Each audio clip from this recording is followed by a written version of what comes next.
Monsieur Grandet saying, "It warms me." The key to a wonderful life is a fascination with something. Me, for example. Dad pointed to the watercolours lying all over the room.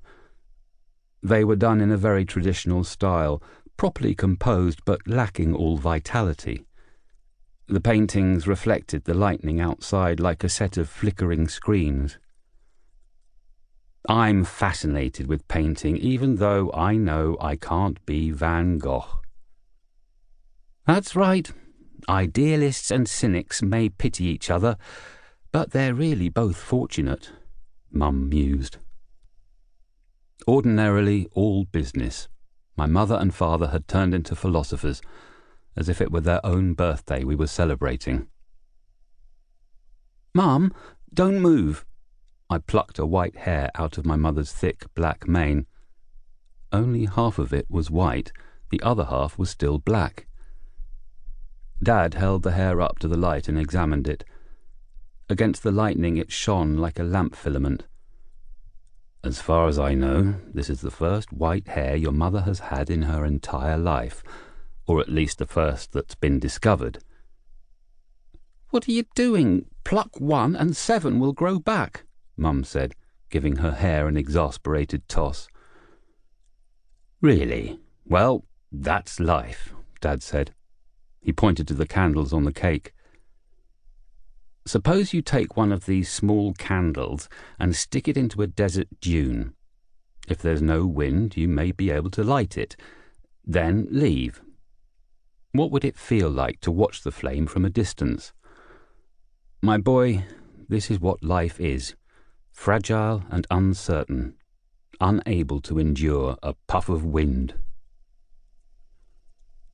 The three of us sat in silence, looking at the cluster of flames as they shivered against the icy blue lightning that flashed through the window, as if they were a tiny life form that we had painstakingly raised. Outside, lightning flashed dramatically. This time, though, the arc came in through the wall, emerging like a spirit from an oil painting of a carnival of the Greek gods. It was about the size of a basketball and shone with a hazy red glow.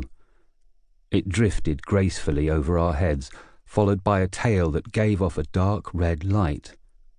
Its flight path was erratic, and its tail described a confusingly complicated figure above us. It whistled as it floated, a deep tone pierced with a sharp, high whine, calling to mind a spirit blowing a flute in some ancient wasteland. Mum clutched fearfully to Dad with both hands, an action I have looked back on in anguish my entire life. If she had not done that, I might have one relative left alive today. The thing continued to drift like it was looking for something. It finally stopped and found it, hanging about 1/2 metre over my father's head. Its whistle became deeper and intermittent, like bitter laughter. I could see inside the translucent red blaze. It seemed infinitely deep, and a cluster of blue stars streamed out of the bottomless haze like a star field seen by a spirit rocketing across space faster than the speed of light. Later, I learned that the internal energy density of this mass could have reached 20,000 to 30,000 joules per cubic centimetre, compared to just 2,000 joules per cubic centimetre for TNT. But while its internal temperature might have exceeded 10,000 degrees, its surface would be cool. My father lifted his hand, more to protect his head than to try to touch the thing. Fully extended, his arm seemed to exert an attractive force that pulled the thing toward it like a leaf stomata absorb a drop of dew. With a blinding flash and a deafening boom, the world around me exploded. What I saw after the flash blindness lifted from my eyes would stay with me for the rest of my life. It was like someone had switched the world to grayscale mode in an image editor. Instantaneously, the bodies of my mum and dad had turned black and white, or rather grey.